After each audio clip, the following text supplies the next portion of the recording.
A few minutes ago, I reached the summit of Mt Kilimanjaro, the roof of Africa, at nearly 5,900 meters. But what was it like to actually get here? What was the hiking like? Well, let's rewind a bit and take a look.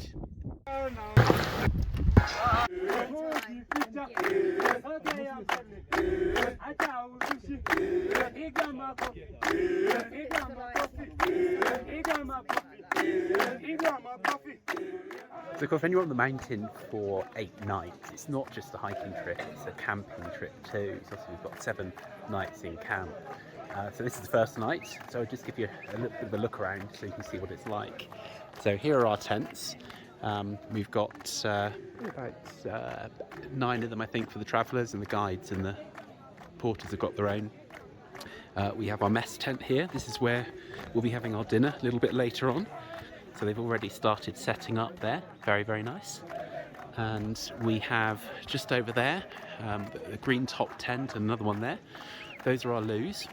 We've paid between us about $500 for 2 portable loos to be hauled over the mountain because the loos that are available here, like those in that block at the back there, are pretty disgusting apparently.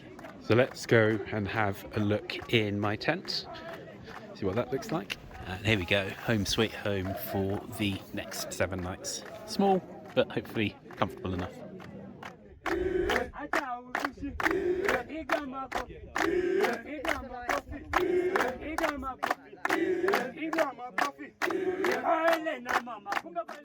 I'm doing this trip along with 9 other travellers, and we're using a guiding company who provide a full service experience, which is really nice. We have 4 guides and I think about 30 porters who are carrying not only the tents, the kitchen equipment, all the food, everything we're going to need for the 8-day trek, but they're also carrying up to 15 kilograms of our own stuff, which makes life a lot easier.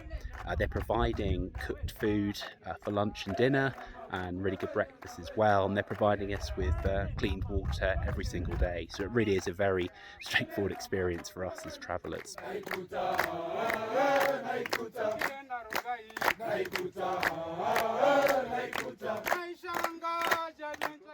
An important consideration when hiking a mountain like Kilimanjaro at nearly 6,000 metres, 19,000 feet or so, is dealing with the thin air at the high elevation, a lot less oxygen than at sea level. I've chosen the Lemosho route, which is a longer route. It's going to take us 6.5 days to get to the summit, which means there's plenty of time to acclimatise. We're also practicing the walk high, sleep low technique, which means we walk to a high elevation during the day, which gives our bodies a chance to acclimatise to the thinner air, and then descend to a lower elevation for the night's sleep, which gives our bodies time to recover. So for example, today we've hiked up to the lava tower you can see behind me at 4,600 meters, and we're now going to descend down to 4,000 meters for the camp for the night. Now the other thing that the crew here are doing to look after us is they're checking our blood oxygen saturation levels, our SATs, every day, and our heart rate to look for any warning signs. And they're also, of course, monitoring us throughout, making sure that there are no signs of altitude sickness.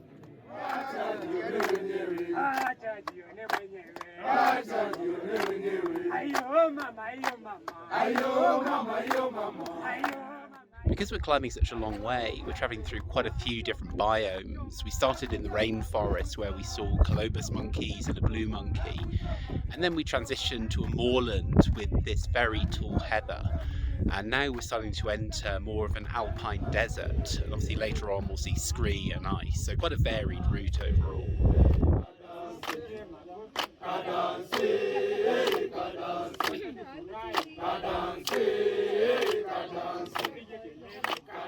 It's also actually like to walk the route. Well, in general, the paths are pretty decent quality, pretty good condition at this time of year during the dry season.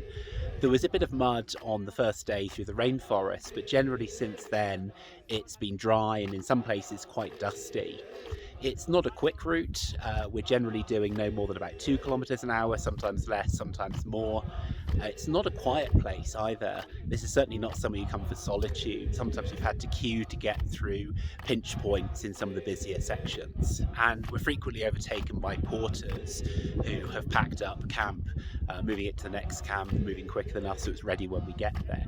Although so far we've had very good weather conditions, the temperature's changed quite significantly, particularly as the sun comes in and out and we have to add and remove layers. Hats, gloves, sometimes just down to t-shirt sleeves. Hakuna matata, wagumu kama kawa. Hakuna matata, wateja wamefurahi. Hakuna matata, hii ndio ni leo. Hakuna matata, tufanye kwa bidii. Hakuna matata, tuweze kuwashawishi. So we've reached base camp, which is about 5 kilometers and about 1,200 meters vertically from the summit. We're going to start the final ascent at 1 a.m. this evening and do most of the hike during the hours of darkness. The reason for doing this is partly that we hopefully will get a nice sunrise, but also we've noticed the cloud tends to roll in around 9 o'clock in the morning, so by going early we should get the summit in relatively clear conditions. Now, I've booked this trip to coincide with almost a full moon, so if the clouds are clear during the early hours, then it should be we should have some nice illumination to supplement our head torches. It's going to be a challenging climb. It's steep. There's going to be some scree in places, a little bit of scrambling here and there. It's also like to be relatively busy, but here goes, and see you at the top.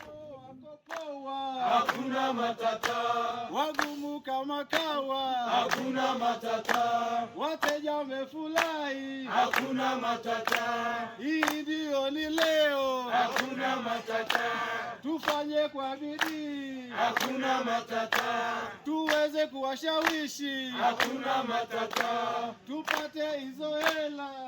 So I've made it. That's the summit behind me. It's a real scrum trying to get a photo, but it's been an absolutely fantastic experience hiking here to the highest mountain in Africa. And I'd just like to thank our wonderful crew of 33, our 4 guides, our 2 chefs and all the porters, and the 9 wonderful friendly travelling companions I've had that have made this such a wonderful experience. Hakuna matata.